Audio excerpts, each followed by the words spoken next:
In the heart of bustling Seoul, the Kim household was with unusual energy. The young and Introvert CEO of a major French company had just received a shock of his life, an unexpected arranged marriage. He stood in the room, his eyes wide, head asleep. Young, is this really necessary? Young asked, his voice barely above a whisper. Mrs. Kim gave her son a reassuring smile. Young, it's for the best. Lee family is very respectable and their daughter is lovely. You will see everything will work out. Meanwhile, across town, one was always having a similar conversation with her own parents. Bold and extrovert, one had always been the life of party and the one with the loudest laugh and the brightest smile. But the news of an arranged marriage had her feeling like the ground. I don't even know this guy, one exclaimed, throwing her hands in the air. Mr. Lee chuckled, that's the beauty of it. You will get to know him, and who knows, you might even fall in love. One side, her mind racing with thoughts of what this unexpected union would mean for her future. Determined to make the best of the situation, she decided that she would do. One day of the introduction arrived, and Taeyang found himself nervously adjusting his tie in front of the mirror. He had always been uncomfortable in the social situation, preferring the solace of his work and personal interest. But today was different. Taeyang realized. His best friend Jimin said, clapping his on the back. Jimin, just be yourself. She's probably just as nervous as you are. Taeyang nodded, taking a deep breath. At the Lee household, wine was placing her back and forth, trying to calm her racing heart. She had dressed in a beautiful hanbok, her hair styled to perfection. Meno, one stop pacing, you will wear a hole in the floor. Her brother joked, one shot him a playful glare. One easy for you to say, you are not the one getting married to a complete stranger. When the two families finally meet, the atmosphere was tense but cordial. Taeyang and one exchanged polite greetings, both unsure of what to say. As the evening progressed, the initial awkwardness began to fade, replaced by genuine curiosity and the first. A few days into their marriage, Taeyang and Wine were still navigating the complexities of living together. One evening, Taeyang decided to cook dinner, wanting to surprise Swan with his culinary skill. Unfortunately, his nervousness got the better of him, and he was supposed to be a simple pasta dish turned into a chaotic mess. Wan walked into the kitchen to find Taeyang covered in flour and the spaghetti noodles hanging from the ceiling. Wan, what happened here? She asked, trying to steal her laughter. Taeyang sighed. I wanted to make dinner, but I think I bit off more I could chew. One couldn't help but laugh at the sight. Well, it's allowed, that counts. As they worked side by side, scrubbing the kitchen clean, they found themselves laughing and talking more freely. It was a small moment, but it brought them closer, breaking down the walls. Over time, Taeyang and Wan began to discover the little things that made each other tick. Taeyang learned that Wan loved to dance around the living room to her favorite song, and Wan found out Taeyang had a talent of drawing. One rainy afternoon, Taeyang came home to find Wan curled up on the couch. Feeling under the weather, without a word, he made a cup of herbal tea and bowed her a warm plate. Wan, thank you, Taeyang, she said, her voice soft. You are really sweet, you know that. Taeyang smiled shyly. I just wanted to feel good. If there's anything else you need, just let me know.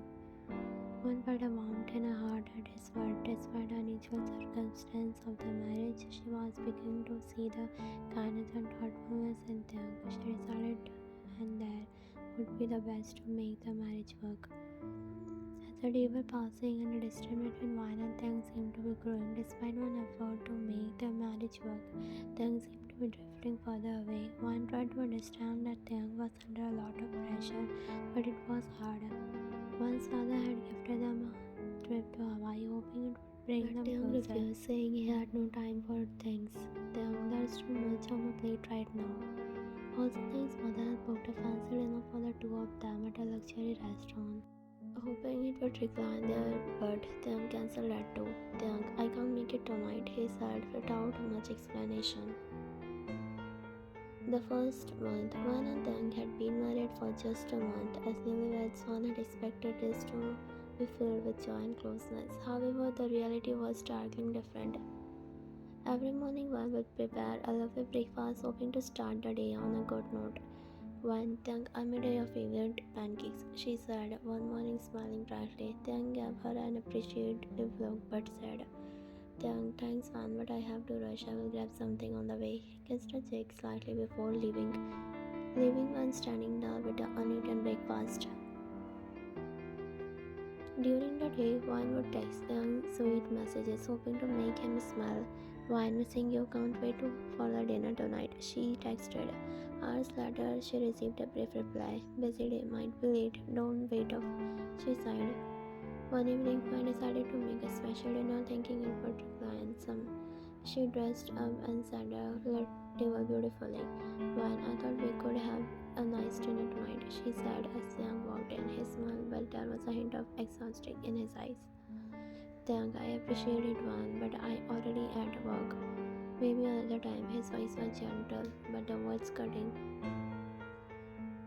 One planned a small weekend trip to a nearby resort, hoping it would give them some time together away from the work. One, I booked a plane for us in this weekend, she said excitedly. Young, that sounds wonderful, but I have a lot of work to catch up on. Can we do it another time? He asked, trying to soften the blow. One forced a smile, feeling her excitement fade. One just suggested a movie night at home, hoping for a cozy evening together. One, I rented a movie I know you will love, she said, her eyes shining with hope. Then gave her a soft smile. I'm really tired, One. Can we watch it another time? He said, heading to the bedroom. After yet another polite rejection, One sat on the couch. Lost in thought, she started to question herself, wondering if she was being too childish. One, maybe I'm acting like a child. We are newlyweds and he probably doesn't like this all. She thought to herself, the doubt can't at her. Despite her growing frustration and loneliness, One tried to remain understanding. She wanted to support Young, but the constant rejection were taking a toll on her. Every day felt like a test of her patience and resolve. After 2 weeks, Young had been consumed by Fox, coming home late and leaving early. He barely spoke to One, and when he did it was mundane things. One felt like she was invisible, a mere fixture in their expensive home. Her frustration reaching a boiling point as evening they sat in the dining room, Young engrossed in his laptop. One, Young, we need to talk. One sat trying to keep her voice steady. Young didn't look up. Young, can it wait? I'm in the middle of something. One asked narrowed, her anger simmering just below the surface. One, no, it can't wait, she said, her voice firm. We need to talk about us, about this marriage, and about the fact you are ignoring me. Young finally looked up, his eyes flashing with annoyance. Young, what's there to talk about? We are married, aren't we? That's not enough for me. I want a real marriage with love and communication and passion, not this cold, distant arrangement. Young face hardened. Young, one, I didn't ask for this marriage either, but we are stuck with it, so let's just give the best of it. One felt a lump of awe in her throat. One, you are not even trying, are you? You are just going through the motions, pretending to be. Young's eyes flashed with anger. Young, and what about you? You are not exactly the most supportive. The argument escalated until One stormed out of the house, leaving Young alone with his laptop and his thoughts.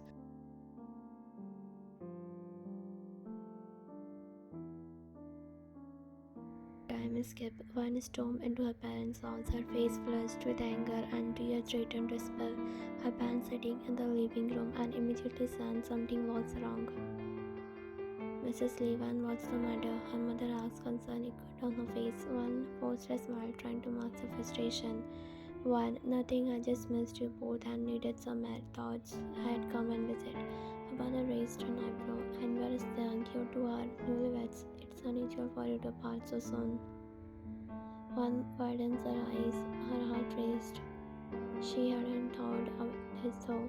One, he is just busy, you know how demanding his business is. Her mother wasn't convinced. One, you can talk to us if something was wrong. One shook her head, forcing another smile. One, really, not everything is fine. Let's talk about me. How have you been? As the conversation shifted to separate topics, One felt a pang of guilt. Her head lying on the parents, but Back at the Kim household, Tang sat in the dimly light living room, his mind replaying the argument with Van.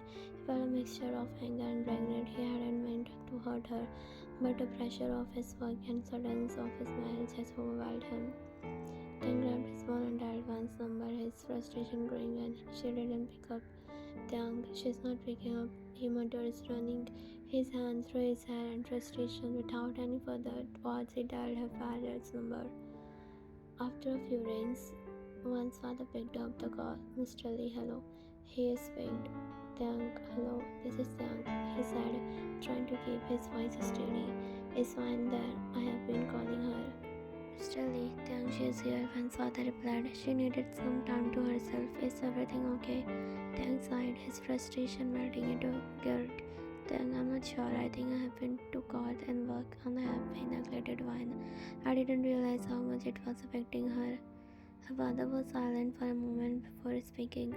Tang, she loves you, but she feels very alone. You need to show her that you care, that you want this much to work. Tang, I know, Tang replied softly. I just don't realize how much I was pushing her away. Can I come over to talk to her? Sure, of course you can come. Should I let Van know? Tang, no, Mr. Lee, and Dad, I want to apologize to her in person, so I will come over in a little while. Please don't tell her I'm coming. Mr. Lee, let's understand. We will see you soon. Tang arrived at Van's parents' house, his heart pounding with anticipation. He took a deep breath and knocked on the door. Tang decided to bring her back. He stood outside the door, listening to a muffled conversation. Inside, he heard Van's voice.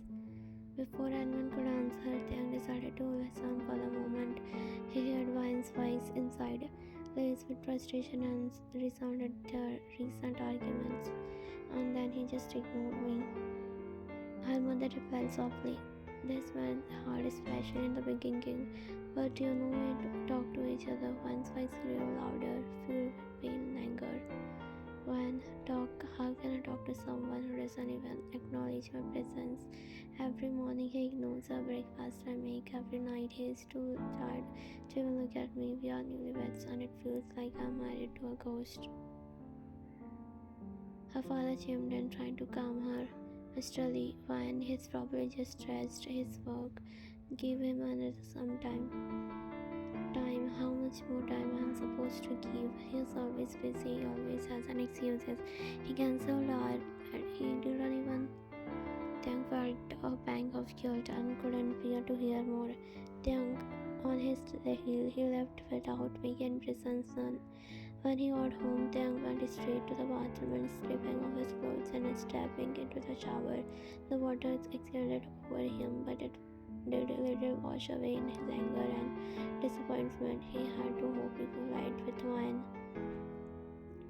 The water poured over him. Tang minded raced. He couldn't shake the image of Van's tearful face. The hurt in her voice and realization hit him hard. He had been neglecting her and even wasn't about being busy. Time skipped 30 minutes later. Van returned home later and that night, her mind still buzzing with her parents' advice. Her resolved feelings. She called out Tang but received no answer. Tang, she called out but there was no answer. Van knocked on the bathroom door. Tang, we need to talk. The silence. Not again harder to me. When Tang opened the door, when there was fine, but that way I'm leaving and not coming here. Suddenly the bathroom door opened, flew open. Tang stood tall, water dripping from his hair, his eyes flashing with anger. Before could he grabbed her waist and pulled her into the Tang, don't you go anywhere, he commanded, his voice low and intense. Van struggled to try and push him, but Tang held her close, his grip firm, his eyes burning with intensity that made her heart race. Van, let me go, Tang, she shouted, her voice echoing from the desk. Tang, no, he said, his voice low and commanding. We need to talk and I'm not letting you walk away. Before she could respond, his crushed on her, fierce, passionate. She tried to resist, but the heart of his surge, combined with the warm water cascading over them, their anger and resolve. After a few minutes of intense, they finally pulled apart, breathing heavily. The water continued to pour over them, a mystery embrace of blood lies between anger and desire. One talk, Theung, now you want to talk after ignoring me for days. Theung gripped tighter, his eyes softening with a mixture of regret and longing. Theung, I was wrong when I know that now, but I can't lose you, not like this. His face turned with emotion, tears streaming down his cheeks, mingling with the water. He curved her even closer, and when Theung, are you crying? She asked, her voice softening with concern. Theung voice cried as he spoke, his tear feeling freely. Theung, yes, I am. I didn't realize how much I was hurting you. Seeing you upset, hearing your pain, it broke me. When anger faded as she saw his tears, her heart echoed through so vulnerable. Theung, I didn't mean to hurt you. I'm just so tired of feeling ignored. Theung shook his hand, his tears mixing with the water. Theung, I know when I had been a fool, I thought I was doing the right time by working. One was softened as she reached to touch his face. Theung, I just need to know that you care about us, that we are willing to change. Theung took a deep breath. Theung, I do care more than anything. I promise I will change. I will make time for us, and I will be here for you. I'm sorry. One nodded, tears welling up in her own eyes. One, okay, Theung, I believe you. Just show me that you are committed to making this work. Theung pulled into a tight embrace under the warm shower, his tongue gently brushing a strand of fat hair from her face. Theung, I know I hurt you. I was scared and I didn't know how to respond. But the thought of losing you, one, it terrifies me. One resolved favorite, her heart taking vulnerability at his voice. Then why didn't you say anything? Theung, I was afraid, he admitted, his voice partly a whisper. Afraid if I let you in, you had seen the real me. Decided was unfolded. One felt warm in her thought. Theung, you don't have to be perfect. Theung, I searched her, his hand cupping her chest. Theung, I'm sorry I'm for pushing you far away, but I love you more than ever and more. I can't bear the thought of losing you. Tears mingled with the water streaming down one's face. One looked up at him. Theung, but I need you to be there for me, to talk to me. Theung nodded, his thumb gently caressing her cheek. Theung, I promise when I will, now from on, I will be there. They stared at each other. One was soaked in her water, clinging to her. Theung's lay ended on her, and she noticed him gulp. His cold, usual demeanor flattering, realizing why he reacted away. She blushed deeply and really. When Theung, she whispered, feeling the bold excitement and shy. Without another word, Theung leaned in, capturing her in a that was both first and tender. She melted to him, his arm wrapping around his neck. The water continued. As Theung's hands slid down her, gripping and pulling her. Theung, your mind, whispered against her, and Amur's one heart fluttered. His words sent a shiver down her spine, and she leaned into him, feeling the warmth of his body against her. The water soaked through their clothes, but neither of them cared. In that moment, all that matters was each other. As the intensity of the moment began to fade, Theung gently pulled away, his eyes still locked onto hers. Theung, let's try it off, he said softly. Then we will talk more. As he cried off, Theung's hands lingered and Wine's skin. One's feet caught in her throat, her pulse out of the shower. Theung wrapped a towel around Wine's shivering body. His touch gentle and caring, he dried off with the soft strokes, his eyes never leaving hers. One felt her heart flutter under his gaze, her skin tingling with goosebumps. Without a word, Theung swept her off in his arms. As they lead into the embrace, Wine's stomach suddenly growled loudly, breaking the tension. Theung eyes widened in surprise and burst out laughing. I think someone is hungry, he teased, his voice filled with amusement. Wine's face turned red with embarrassment. Shut up, Theung. That's not my fault. I'm starving. Theung chuckled, his body shaking with laughter. Theung, well, I guess we can't ignore your stomach demands. Let's get some food. Theung grins mischievously, guilty as charged as they held to the kitchen. One's stomach growled again. This time even louder. Theung burst out laughing, holding his belly in laughter. Your stomach is sour, it's like a drum line in there. One rolled her eyes. Tiang juggled, opening the fridge door. Tiang, well, let's see what we have in the silence of East. He pulled out a jar of kimchi, a block of cheese, and a package of ramen noodles. One, I swallowed in horror. One, you are not serious, are you? Tiang grinned mischievously. Dead serious. One, you're ridiculous, Tiang. One face palmed laughing as they sat down to eat. One took a bite of strange connection of her bite in a surprise. One, this is actually good. Tiang laughed. One looked at Tiang with a judging gaze, her eyes squinting in tease. You can call this cock. It looked like a nuclear explosion in a kimchi factory. Tiang chuckled, his eyes sparkling with amusement. One raised an eyebrow, her voice dripping with sarcasm. Yeah, I'm sure you received the and a dish of hope and pinch of career. Tiang laughed, his face flushing with embarrassment. Tiang, well, one shook her head, ponytail wagging in disapproval. You are a genius in business, but a disaster in the kitchen. Stick to what you are good at, Tiang. Tiang grinned.